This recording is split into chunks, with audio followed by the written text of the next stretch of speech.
আলামত গুলো শুনেছেন, খুব কঠিন, খুব ভয়াবহ। আল্লাহ না করুক যে আমাদের উপর দিয়ে এগুলো যায়, কারণ আমাদের যে ঈমান, তাতে দাজ্জালের মুখোমুখি হওয়া তো বহু দূরের কথা, দাজ্জালের অনুসারী হতেও বেশি সময় লাগবে না। এটা হচ্ছে মানুষের ঈমানের ফল। ঈমান যত মজবুত হবে, দাজ্জালের সামনে দাঁড়িয়ে কথা বলতে পারবে, মেরে ফেলে দেয়, কোনো সমস্যা নেই। আর ঈমান যত দুর্বল হবে, ঠিক ততই দাজ্জালের অনুসারী হওয়াটা সহজ হয়ে যাবে। এছাড়া আরো তো অনেক বিষয় আছে। গতকালকে আলোচনার মধ্য দিয়ে আজকের আলোচনা হচ্ছে যে সালাতের হেফাজত। কেন এটা বলতে হচ্ছে? আরো তো অনেক বিষয় দুনিয়াতে আছে, তো সালাতের বিষয় এত গুরুত্ব দিচ্ছি কেন? 5 বছরের মধ্যে শুধু সালাতের বিষয় বেশি শুনতে পাচ্ছেন কেন? কারণ কোরআন হাদিসে সালাতের বিষয়টা বেশি আলোচনা করা হয়েছে, এর চাইতে অন্য কোনো বিষয়ে আলোচনা নাই। সালাতই বেশি আলোচনায় স্থান পেয়েছে। আর আউয়ালু মা ইউহাসাবু বিল আবদু ইয়াওমাল কিয়ামাতি সালাত, কিয়ামতের দিন বান্দার সর্বপ্রথম হিসাব হবে বান্দা তুমি সালাত পড়েছো কিনা, সালাতটা কার পদ্ধতিতে আদায় হয়েছে, সালাতের হেফাজত করা হয়েছে কিনা, এই বিষয়ে আল্লাহ জিজ্ঞাসা করবে। ফাইন সালাহাত সালাহ সাইর আমালি, যদি সালাতের হিসাব দেওয়া সহজ হয়ে যায়, বাকি সব হিসাব দেওয়া সহজ করে দেবে। ওয়াইন ফাসাদাত ফাসাদা সাইর আমালি, যদি সালাতের হিসাবে কোনো গন্ডগোল হয়, তাহলে আর কোনো দিকে আল্লাহ ঘুরে তাকাবেন না, সরাসরি জাহান্নাম দিয়ে দিবে, হিসাব ছাড়াই জাহান্নাম দিয়ে দিবে। এই জন্য সালাতের বিষয়ে আমাদেরকে বেশি গুরুত্ব দিতে হয়। পৃথিবীতে আরো অনেক ইবাদত রয়েছে যেগুলো সময়ের সাথে সম্পৃক্ত, যেগুলো মানুষের ওজন বুঝে, যেগুলো মানুষের নির্দিষ্ট একটা সময়, নির্দিষ্ট একটা স্থানকে উল্লেখ করে আদায় করতে হয়। কিন্তু সালাত কোনো ওজন বুঝে না। সালাত আদায়ের ক্ষেত্রে কোনো টাইম পার করে কোনো কিছু করবেন, এই ওজোর সালাত নিবে না। স্থান অতিক্রম করে কোনো জায়গায় গিয়ে আদায় করার চেষ্টা করবেন, এইরকমটা সালাত ওজোর গ্রহণ করবে না। এই জন্য এর গুরুত্বটা অনেক বেশি।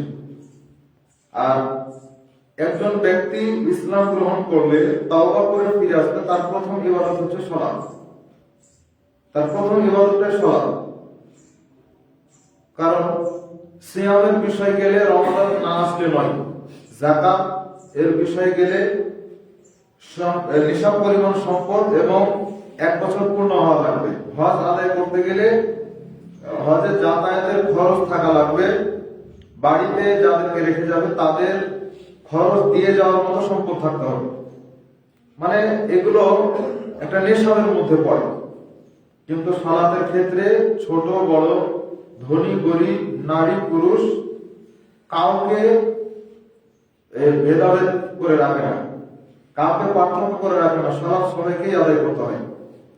তো সালাতের হেফাজত করার জন্য আল্লাহ সুবহানাহু ওয়া তাআলা বলেছেন, সূরা মুমিনুনের যে আয়াতগুলো প্রথমে রয়েছে, ক্বাদ আফলাহাল মুমিনুন আল্লাযীনা হুম ফি সালাতিহিম খাশিউন, যে মুমিনরা সফলকাম হয়েছে যারা সালাতে বিনয় নম্রতা অবলম্বন করেছে, খুশু-খুশু অবলম্বন করেছে। এর বিপরীতে রয়েছে যে ফাওয়াইলুল লিল মুসাল্লিন আল্লাযীনা হুম আন সালাতিহিম সাহুন, এই যে সাহুন যারা উদাসীন, যারা গাফিল। আরেকটা রয়েছে যে কুসালা, সূরা নিসার মধ্যে আলোচনা রয়েছে কওম কুসালা, যখন মানুষ সালাতে দাঁড়ায় তখন অলসতা অবলম্বন করে, অলস ভাবে সালাতে দাঁড়ায়। এই দুইটা গুণ এই ওয়াই নামক জাহান্নামে যারা যাবে, ওই সমস্ত মুসল্লিদের, তারা সালাতে উদাসীন, তারা সালাতের মধ্যে অলস। তো সালাতের হেফাজত করার জন্য আল্লাহ বলেছেন, রাসূল সাল্লাল্লাহু আলাইহি ওয়াসাল্লাম বলেছেন, সালাতের হেফাজত করবেন কিভাবে? তার দুই একটা কথা কালকে বলছিলাম। সময়ের মধ্যেই সালাত আদায় করে সালাতের হেফাজত করতে হবে, রাসূলের পদ্ধতিতে আদায় করে সালাতের হেফাজত করতে হবে, শুধুমাত্র আল্লাহর জন্য সালাত আদায় করে সালাতের হেফাজত করতে হবে। তাহলে সালাত রাসূলের পদ্ধতিতে আদায় করতে হবে। সেটা কেমন? সালাত শুরু করার পূর্বে কয়েকটা বিষয় থাকে। আল্লাহ রাসূল বলছেন যে সালাতের মূল তিনটা কাজ, একটা হচ্ছে পবিত্রতা, একটা হচ্ছে রুকু, একটা হচ্ছে সিজদা। তাহলে পবিত্রতা, ওযু গোসল যেটা প্রয়োজন সেটা সঠিক পদ্ধতিতে আদায় করে শুরু করতে হবে। ইউটিউবে প্র্যাকটিক্যাল ওযু করে দেখানো আছে, তায়াম্মুম করে দেখানো আছে, এগুলোর বিবরণ এক জায়গায় নোট করা আছে। যে কোনো সময় যদি প্রয়োজন হয় নিয়ে দেখতে পারবেন, যে কোনো সময় দেখার যদি প্রয়োজন হয় ইউটিউব খুলে দেখতে পারেন। অত দূরে যাওয়ার প্রয়োজন নাই। আমি আপনার কাছের মানুষ, আমাকে বলেন যে কোনো সময় আমি ওযু তায়াম্মুম যে কোনো প্র্যাকটিক্যালি বলে দেখাতে প্রস্তুত। তো এটা গেল পবিত্রতার বিষয়।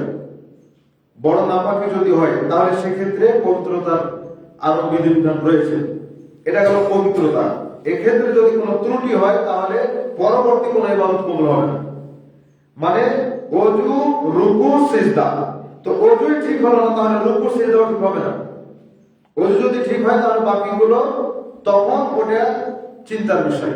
তাহলে এবার সালাতের হেফাজত আসেন প্রথম থেকে শুরু করা যায়। সালাত শুরু হবে আল্লাহু আকবার বলে। সালাত আল্লাহু আকবার বলে শুরু করার পূর্বে মুখে কোনো নিয়ত উচ্চারণ করা যাবে না, অন্তর থেকে নিয়ত হবে।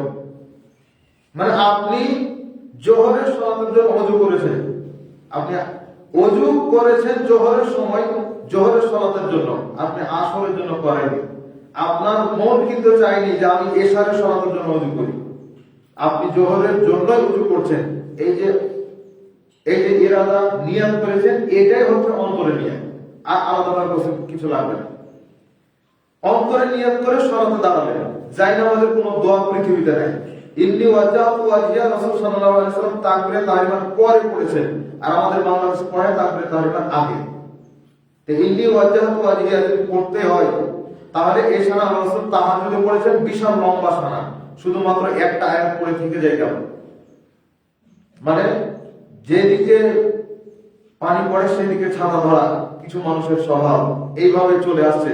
দিনটাকে কেউ জানার চেষ্টা করে না, বুঝার চেষ্টা করে না। তারপরে ইবতিদাইতু বিহাদাল ইমাম, আর ইমাম বলে আনা ইমাম দিয়ে যে কথাগুলো বলা হয় একটা কথা সহি শুদ্ধ নয়। ইমাম যখন ইকামত হবে, ইকামত হওয়ার পরে সবাইকে লক্ষ্য করে বলবে আকিমু সুফুফাকুম ইগতাদিলু ওয়া তারাসসু ফাইন্না তাসবিয়াতা সুফুফ মিন ইকামাতিস সালাহ। আপনারা সবাই কাতার সোজা করে নিন, পায়ের সাথে পা মিলিয়ে নিন, যাতে মাঝে কোনো ফাঁকা না থাকে, শয়তান যেন ঢোকার সুযোগ না পায়। এইভাবে শব্দগুলো বলবে। সৌদি আরবে এখনো ঠিক আল্লাহ রাসূলের মুখের যে ভাষা সেই ভাষাতেই বলা হয়। আমরা আরবিতেও বলি, বাংলাতেও বলি, যাতে করে মানুষ বুঝতে পারে। তাহলে সালাত শুরু করছেন, এবার আল্লাহু আকবার বলে রফুল ইয়াদাইন করে সালাত শুরু করতে হয়। আল্লাহু আকবার বলে সালাত শুরু করতে হয়। আর রহমান বলা যায় না, কারণ আল্লাহু আকবার হচ্ছে পাওয়ারফুল শব্দ, এর আগে আর কোনো কিছু চলে না। আল্লাহু আকবার শব্দ যেটা আল্লাহর আরো অনেক নাম রয়েছে, কিন্তু ওই নামগুলোর ব্যবহার এখানে নাই। আল্লাহু আকবার, আল্লাহ সবচেয়ে বড়। রফুল ইয়াদাইন করে সালাত শুরু করতে হবে। আমাদের দেশে প্রচলিত রয়েছে, এখনো কিছু কিছু আলেম বলে থাকে যে রাসূলের সময়ে সাহাবীরা ইসলাম গ্রহণ করেছিল, ইসলাম গ্রহণ করার পরে মুক্তির ভালোবাসা ত্যাগ করতে পারেনি, বগল করে মুক্তি নিয়ে সালাতে এসেছিল, যার কারণে আল্লাহ রাসূল বললেন হাত উঠাতে, তখন বগল থেকে মুক্তি পড়ে গেল। এটা চরম মিথ্যা কথা, এটা সাহাবীদের উপর মিথ্যা অপবাদ, আল্লাহ রাসূলের উপর মিথ্যা অপবাদ, কোরআন হাদিসের উপরে আল্লাহর উপর মিথ্যা অপবাদ। যদি তাই হতো তাহলে এখন কেন তাকবীরে তাহরিমাত রফুল ইয়াদাইন করা হয়? তাহলে এটা করতে হবে না। এখন তার মূর্তি নিয়ে আসে, এই মূর্তি নিয়ে আসে না, তার জন্য রুকুতে যাওয়ার আগে, রুকু থেকে উঠার পরে রফুল ইয়াদাইন করতে দিবে না বাংলাদেশে। তো তাহলে প্রথমটাও দরকার নাই, কারণ কেউ তার মূর্তি নিয়ে আসছে না। রাসূল সাল্লাল্লাহু আলাইহি ওয়াসাল্লামের সুন্নাতটাই এদের চাইতে ভিন্ন। আল্লাহ রাসূল 4 স্থানে রফুল ইয়াদাইন করেছেন। রুকু, তাকবীরে তাহরিমায়, রুকুতে যাওয়ার সময়, রুকু থেকে ওঠার সময়, আর 3-4 রাকাত বিশিষ্ট সালাতে দ্বিতীয় রাকাত শেষ করে তৃতীয় রাকাতে ওঠার সময়। বিতরের সালাতে অনেকে রফুল ইয়াদাইন করছে না, করতে হবে, কারণ বিতরের সালাতে আপনি 3 রাকাত করছেন, বৈঠক হোক আর না হোক, কিন্তু তৃতীয় রাকাতে উঠতে হচ্ছে, সেখানে রফুল ইয়াদাইন করতে হবে। প্রত্যেক রফুল ইয়াদাইনে আল্লাহ তাআলা 10টা করে নেকি দিবেন। তাহলে আপনি চিন্তা করে দেখেন কত নেকি থেকে বাংলাদেশের মানুষ বঞ্চিত, কত নেকি থেকে বঞ্চিত। এক সালাতে 2 রাকাত সালাতে 5 বার নফল আদান হয়, 3 রাকাতে 8 বার হয়, 4 রাকাতে 10 বার নফল আদান হয়। তাকবীরে তাহরিমা, রুকুতে যাওয়া, রুকু থেকে ওঠা, আবার দ্বিতীয় রাকাত রুকুতে যাওয়া, রুকু থেকে ওঠা। তাহলে 2 রাকাত সালাতে 5 বার নফল আদান হচ্ছে, 3 রাকাতে 8 বার হয়, 4 রাকাতে 10 বার হয়। তাহলে আপনি চিন্তা করে দেখেন যে আমরা ফরজ সালাত পড়ছি, ফজরে 2 রাকাত ফরজ, জোহরে 4 রাকাত ফরজ, আসরে 4 রাকাত, মাগরিবে 3 রাকাত, এশায় 4 রাকাত, তাহলে মোট 17 রাকাত। এই 17 রাকাত সালাতে কতবার নফল আদান হয় চিন্তা করে দেখেন তো, মোট 42 বার নফল আদান হয়। এই 42 কে যদি আপনি 10 দিয়ে গুণ করেন তাহলে 410 20 420 হয়। এই 420 টা নেকি পাওয়া যায় শুধুমাত্র প্রতিদিনের ফরজ সালাতের নফল আদান। আবার নফল সালাত মানে ফরজের আগে পরে যে সমস্ত সুন্নাত নফলগুলো রয়েছে, এটা যদি হিসাব করেন তো দেখবেন যে কমসে কম 12 রাকাত নফল সালাত আছে। ফরজের আগে 2 রাকাত, জোহরের ফরজের আগে 4 রাকাত, পরে 2 রাকাত, মাগরিবের পরে 2 রাকাত, এশার পরে 2 রাকাত, মোট 12 রাকাত। যদি কেউ জোহরের পরে 2 এর পরে আরো 2 পড়ে তো অনুমোদন আছে, পড়তে পারে, তাহলে 14 রাকাত হবে। তো এটাই যদি হয় তো দেখেন এখানে 12 রাকাত যদি ধরি তো 12 রাকাতে নফল আদান হয় 30 বার। এবার 10 দিয়ে গুণ করেন 300 নাকি এখানে হচ্ছে, তাহলে ওদিকে 420 এদিকে 300 কত হলো 720। 720 টা লেখা হচ্ছে শুধুমাত্র এই জায়গা থেকে। এবার বিতরের সালাত 3 রাকাত 8 বার নফল আদান, মানে 8 10 এ 80 টা নাকি এখান থেকে, ওদিকে 720 এদিকে 80 নাকি, মোট 800 নাকি হচ্ছে। তাহলে একদিনের ফরজ সুন্নাত বা নফল সালাত এবং বিতর সালাতে নফল আদান করেই শুধুমাত্র 800 নেকি পাওয়া যাচ্ছে। যারা নফল আদান করছে না তারা একদিনে 800 নেকি থেকে বঞ্চিত। এই নেকি যদি হিসাব করেন সপ্তাহে কত নেকি থেকে মানুষ বঞ্চিত হয়, এই নেকি যদি হিসাব করেন মাসে কত নেকি থেকে মানুষ বঞ্চিত হয়, এই নেকি যদি হিসাব করেন তাহলে বছরে একটা মানুষ কত নেকি থেকে বঞ্চিত হয়। এই নেকি হিসাব করলে একটা মানুষ যে 60 বছর বেঁচে থাকে তার মধ্যে ওর 50 বছরে কত নেকি থেকে সে বঞ্চিত হচ্ছে, অথচ কিয়ামতের দিন একটা নেকি যদি কম হয়ে যায় জান্নাতে যাওয়া যাবে। এই নেকিগুলো থেকে বঞ্চিত করছে বাংলাদেশের মাযহাবী সমাজ, বাংলাদেশের মাযহাবী হুজুররা। অথচ কত নেকি, যদি আপনি 8 রাকাত তারাবি পড়েন তো 8 রাকাতে 200 নেকি হবে, 20 বার নফল আদান হয় 200 নেকি হবে। 20 রাকাত যারা পড়ছে যদি ভালো করে পড়ে তাহলে ওখানে 50 বার নফল আদান হয়, ওখানে 500 নেকি হবে। তো ওনাদের দাবি যত গুণ তত মিষ্টি, নফল ইবাদত যত বেশি করা হবে তত বেশি নেকি পাওয়া যাবে। তো এই আমলটা কেন করা হলো না? এই আমলটা কি নেকি ছিল না? এতগুলো নেকি কোথা থেকে আসে? একটা নেকি কি আমাদের কেউ কাউকে দিবে না। যত আপন মানুষ ছিল, বাবা মা, স্ত্রী, সন্তান, ভাই, ব্রাদার, সবাইকে ছেড়ে পালিয়ে যাবে। কেউ কাউকে নিজের নেকি থেকে ভাগ দিবে না। আপনি পরিচয় নিতে যাবেন, পরিচয় দিবেন, সে ভাববে যে মনে হয় আমার কাছে নেকি নিতে এসেছে, ও তাড়িয়ে দিবে, ও আপনাকে পরিচয় দিবে না। তাহলে কেন মাযহাবী সমাজ, আর কেন মাযহাবী ফিকহ, আর কেন মাযহাবী হুজুররা এইভাবে করে মানুষকে নেকি থেকে বঞ্চিত করছে? আর কেনই বা আপনি তাদের দোহাই দিয়ে নেকি থেকে নিজেকে বঞ্চিত করছেন? একটা নেকি কেউ দিবে আপনাকে? কেউ দিবে না। যতই মানুষকে মহব্বত করেন, যতই কাছের মানুষ হোক, কেউ সহযোগিতা করবে না। সামান্য আপনি বাড়িতে ওসিয়ত করে যান যে আমি মারা গেলে আমার কবরটা বাড়ির পাশেই দিও, যাতে করে তুমি মাঝে মধ্যে আসবে, তোমাকে যেন আমি সাক্ষাৎ পাই। এখানে কোনদিন মানাতে পারবে না, কোনদিন পারবে না। এই হচ্ছে স্ত্রী আর সন্তান।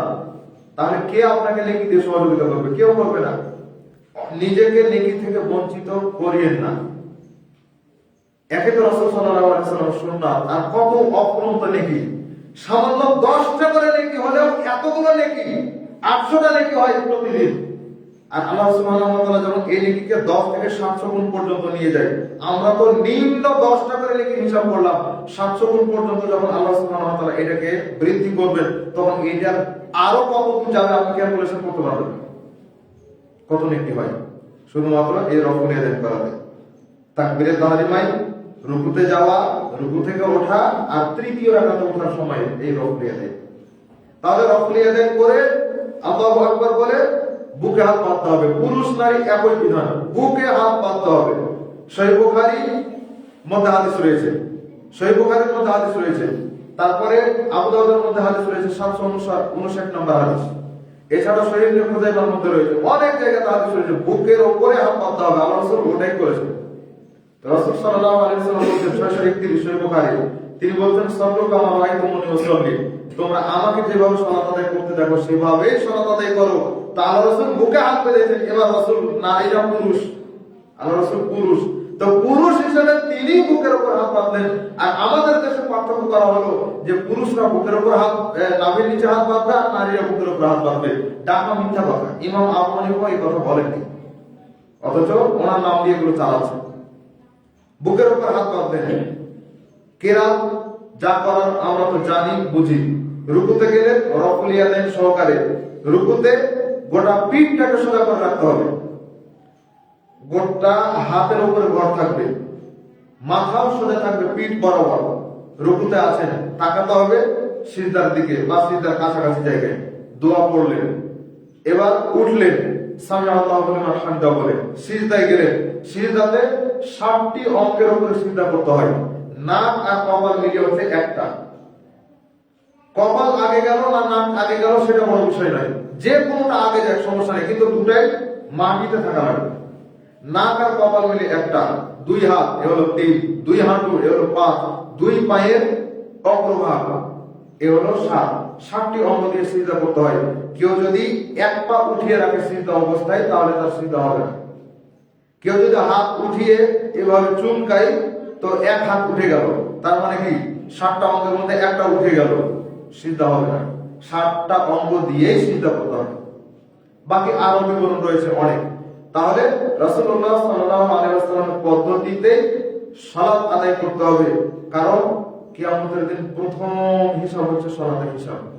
এজন্য প্রত্যেকটা বিধান মানে সালাত কেন্দ্রিক যত বিধান রয়েছে সেগুলোর ক্ষেত্রে রাসূল সাল্লাল্লাহু আলাইহি ওয়াসাল্লাম কি করেছেন সেটা দেখতে হবে।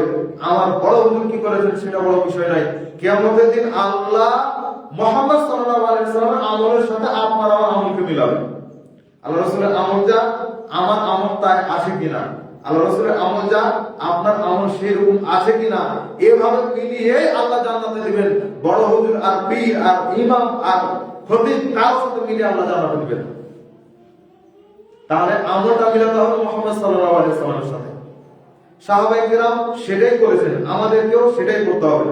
আল্লাহ সুবহানাহু ওয়া তাআলা বলেন যে যখন কাফের মুশরিককে বলা হয় যে ওই সাহাবায়ে কেরাম যা করে তোমরাও সেটা করো, তখন তারা বলে যে আলা ইন্নাহুম হুমুস সুফাহা, যে আমরা কি নির্বোধ, আমরা কি বোকা যে ওদের মতো এগুলো করব? ওরা বোকা তাই এগুলো করছে। তা আল্লাহ বলছে যে আলা ইন্নাহুম হুমুস সুফাহা, এরা বোকা না, বরং যারা বলছে ওরাই বোকা, ওরাই নির্বোধ, ওরাই হচ্ছে মূর্খ। ফাইন আমানু বিমিসলি মা আমানতুম বিহি ফাকাদ ইহতাদাউ, যদি তারা সাহাবায়ে কেরামদের মতো করে ঈমান আনতো তো সাহাবায়ে কেরাম যেভাবে হেদায়েত প্রাপ্ত হয়ে আছে, পরবর্তীতে যারা তাদেরকে অনুসরণ করবে তারাও ঠিক তাদের মতো হেদায়েত প্রাপ্ত হয়ে যাবে। তাহলে সাহাবায়ে কেরাম রাসূল সাল্লাল্লাহু আলাইহি ওয়াসাল্লামকে জীবন দিয়ে অনুসরণ করেছেন, আর আপনি আমি সুবিধা অনুযায়ী আমল করি, অনুসরণ করে থাকি, এটা চলবে না। মুহাম্মদ সাল্লাল্লাহু আলাইহি ওয়াসাল্লামকে অনুসরণ করার ক্ষেত্রে নিজের জীবন বাজি রেখে করতে হবে। এখানে তো ওই পরিবেশ নাই, আমি ওই পরিবেশ পার করে এসেছি। মসজিদে এখন পর্যন্ত আমাকে সালাত পড়তে হয় না, এলাকাতে এখন পর্যন্ত আমি কথা বলতে পারি না। তা আপনার এখান থেকে আপনি মনে করেন যে খারাপ না হলে কার এরকম হয়, তা আপনার এখানে আমি যে কারণে খারাপ, ওখানেও আমি সেই কারণে খারাপ। আপনার এখানে মানুষ আমাকে যে কারণে খারাপ করে, ঠিক ওখানেও আমি সেই কারণে খারাপ, এর বেশি কিছু নয়। না হলে চারিত্রিক দিকগুলো আপনি জিজ্ঞাসা করেন যে কাউকে, আপনি যা বলবেন ওখানেও তাই বলবেন। তো তাহলে শুধুমাত্র হকের কারণে আমাদেরকে এইভাবে ত্যাগ স্বীকার করে আসতে হয়েছে। তা আল্লাহ সুবহানাহু ওয়া তাআলার দয়া যে আল্লাহ যেভাবে এই পর্যন্ত নিয়ে আসছেন তাতে করে আমাদের গবেষণার পরিধি বেড়েছে, আমরা হকটা জেনে বুঝে আমল করার সুযোগ পেয়েছি। তাতে করে আপনাদের যতটুকু ভুল ছিল সেই ভুলগুলো আমরা সংশোধন করার জন্য চেষ্টা করছি। নিজেদের ভুল সংশোধন যেমন করার চেষ্টা করছি, আপনাদের গুলো সংশোধন করার চেষ্টা করছি। আল্লাহ সুবহানাহু ওয়া তাআলা আমাদের সকলকে কবুল করুন, আমিন। সালাত এর ক্ষেত্রে প্রত্যেকটা জায়গায় আলাদা আলাদা নেকি রয়েছে। আপনি আমি যখন মসজিদে ঢুকি, কিছু মানুষকে আমরা দেখতে পাই যে এসে ও বসে যায়। তো মসজিদে এসে 2 রাকাত সালাত পড়ে না তারপরে বসতে হবে, তাছাড়া বসার কোনো সুযোগ নাই। মসজিদে এসে বসতে গেলেই 2 রাকাত সালাত আদায় করতে হবে, দিয়ে বসতে হবে। এটা হচ্ছে আল্লাহ সুবহানাহু ওয়া তাআলার ঘর। আল্লাহর ঘরে বসতে গেলে অনুমতি নিতে হয়। আপনার ঘরে যদি আমি যাই, ইসলামের বিধান হলো যে আপনার ঘরে ঢুকতে আমাকে অনুমতি নিতে হবে, সালাম দিয়ে অনুমতি নিতে হবে। আপনার বিছানা হোক, আপনার চেয়ারে হোক, মোড়াতে হোক, বসতে গেলে আমাকে অনুমতি নিতে হবে। এটা হচ্ছে ইসলামের বিধান। অনুমতি না নিয়ে আমি বসতে পারবো না। তো ওটা যদি হয় মানুষের ক্ষেত্রে, তা আল্লাহ সুবহানাহু ওয়া তাআলা ঘরে আসছেন, এখানে প্রবেশ করছেন, সালাম দিয়ে প্রবেশ করবেন, প্রবেশ করছেন, দোয়া পড়ে প্রবেশ করবেন, বসার প্রয়োজন সালাত পড়ে বসতে হবে। এই 2 রাকাত সালাত পড়া মানে আল্লাহ সুবহানাহু ওয়া তাআলার কাছে অনুমতি নাও যে আল্লাহ আমি এখন বসবো। এখন দেখছেন 2 মিনিট সময় আছে, আপনি সালাত পড়ে শেষ করতে পারেন না, কি করবেন? ইমাম হলে দাঁড়িয়ে থেকে যায়, সমস্যা নেই, কিন্তু মুসল্লিরা তারা সালাতে দাঁড়িয়ে যাবে, সালাতে দাঁড়িয়ে যাবে। যদি তাকবীরে তাহরিমা দেওয়ার পর থেকে সালাত ফেরানোর আগ পর্যন্ত যে কোনো অবস্থানে থাকা অবস্থাতে যদি ইকামত হয়, সালাত ছেড়ে দিয়ে জামাতে শামিল হবে। যেটুকু পেয়েছে, যদি একটা রুকু পেয়ে থাকে তবু আল্লাহ তাকে নেকি দিবে। তো এতক্ষণ যে ব্যক্তি দাঁড়িয়ে আছে, যে আপনার 1 মিনিট সময় আছে, তো সালাতটা দাঁড়াও না, তো যে এতক্ষণ দাঁড়িয়ে আছে ও কি আর রুকুর নেকিটা পেল? যে সিজদাটা পাওয়ার কথা ছিল, আপনি একটা সিজদা পেয়েছেন, মানে এর মাধ্যমে আল্লাহ সুবহানাহু ওয়া তাআলা আপনাকে অনেক নেকি দিবেন। তো এই সুযোগটা কই দাঁড়িয়ে থাকা ব্যক্তি পাচ্ছে না। তার মানে আপনি একটা নেকি, একটা যদি রুকু পান তবু আপনি নেকি পাচ্ছেন, একটা যদি সিজদা পান তবু আপনি নেকি পাচ্ছেন। 2 রাকাতই যে পরিপূর্ণভাবে পেতে হবে এটা তো জরুরি নয়। এজন্য এসে সময় দেখার দরকার নাই, এসেই সালাতে দাঁড়িয়ে যান। তবে ইমাম বরাবর দাঁড়াতে গেলে একটু দেখতে হবে, কারণ অনেক সময় ইমামকে বিব্রত অবস্থায় থাকতে হয়, 30 সেকেন্ড 1 মিনিট দাঁড়িয়ে থাকতে হয় যে আমার বরাবর পিছনে সালাত আদায় করছে, একটু অপেক্ষা করি। তো এইরকম যেন না হয়, এই জন্য আশেপাশে ডানে হোক, বামে হোক, পিছনে হোক, এরকম জায়গাতে সালাতে দাঁড়াতে হবে। ইকামত যখন শুরু হবে তখন সালাত ছেড়ে চলে আসতে হবে। এটাই হলো বিধান। আল্লাহ সুবহানাহু ওয়া তাআলা আমাদেরকে কবুল করে নিন, আমিন। একটা রুকু, একটা সিজদার অনেক মর্যাদা রয়েছে। কিয়ামতের দিন এটাও আল্লাহ সুবহানাহু ওয়া তাআলা গুণে গুণে রেখে দিবেন। তাহলে কোন একটা সিজদাকে অবহেলা করার সুযোগ নাই, কোন একটা সিজদাকে অবহেলা করার সুযোগ নাই। অবহেলা তো করবে ইবলিস শয়তান, ওর অবহেলা করার কারণেই তো সে শয়তান হয়েছে। আর আপনি আমি ফরজ সালাতে সিজদা করি, নফল সালাতে সিজদা করি, তেলাওয়াত হলেও তেলাওয়াতে সিজদার আয়াত আছে ওখানেও সিজদা করি, যার কারণে আল্লাহ সুবহানাহু ওয়া তাআলা সম্মান বাড়িয়ে দিয়েছে। ইবলিস শয়তান সিজদা করলো না, যার কারণে সে শয়তান। আর আপনি আমি ওই তেলাওয়াত শুনেও সিজদা করি, এইজন্য আল্লাহ সুবহানাহু ওয়া তাআলা আমাদেরকে নেকিও দিচ্ছেন, সম্মানও দিচ্ছেন। এই সিজদার বিনিময়ে হচ্ছে জান্নাত। ইবলিস শয়তান কান্নাকাটি করে আর বলে যে আমি সিজদা করিনি তাই আমি অভিশপ্ত, আর আদম সন্তান সিজদা করলো মানে জান্নাতে চলে গেল। তেলাওয়াতের সিজদার ফজিলতের হাদিসে রাসূল সাল্লাল্লাহু আলাইহি ওয়াসাল্লাম এইভাবে কথাগুলো বলছে। তাহলে কোন একটা সিজদাকে অবজ্ঞা করার কোনো সুযোগ নেই। এজন্য সিজদার বিধান রয়েছে তেলাওয়াতের সিজদাতে, আর ফরজ নফল সালাতে তো আছে। এছাড়া শুকরিয়ার সিজদা রয়েছে। শুকরিয়ার সিজদার ক্ষেত্রে যেখানে আপনি থাকেন না কেন, আপনি হয়তো বাজারে আছেন, মাঠে আছেন, একটা সুসংবাদ শুনতে পেলেন, ওখানে আপনি সিজদায় লুটিয়ে পড়েন। আপনাকে বাড়িতে এসে সিজদা করতে হবে এটা জরুরি নয়। গায়ে মাটি লাগুক না কেন, কপালে মাটি লাগুক না কেন, আপনি তো মাটিরই তৈরি, তো মাটি তো লাগবে, এটা তো স্বাভাবিক। ধুলাবালি তো লাগেই, তো ওই অবস্থাতে আপনি শুকরিয়ার সিজদা দিয়ে এই শুকরিয়া আদায় করেন। রাসূল সাল্লাল্লাহু আলাইহি ওয়াসাল্লাম এমনটাই শিখিয়েছেন।